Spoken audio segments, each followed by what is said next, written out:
At sa iba pang ulat, mariing kinondena ngayon ng Malacanang ang panibagong kaso ng media killing sa Surigao del Sur.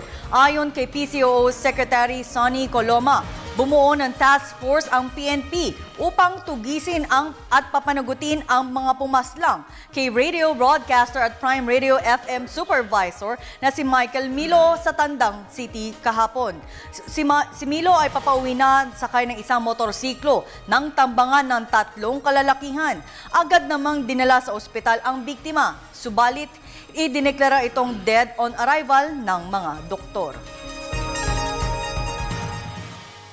Kinukundina po namin ang pagpaslang kay Ginoong Michael Milo, isang broadcaster ng Prime Radio FM sa Tandag City, Surigao del Sur kahapon. Kasalukuyan pong tinutugis ng Surigao del Sur Police ang mga pinaghihinalaang pumaslang sa kanya at bumuo po ng Special Investigation Task Group ang PNP hinggil dito. Napag-utusan na po ang PNP na gawin ang lahat ng nararapat para po matugis, mahuli at mapanagot ang mga pumaslang kay Ginoong Milo.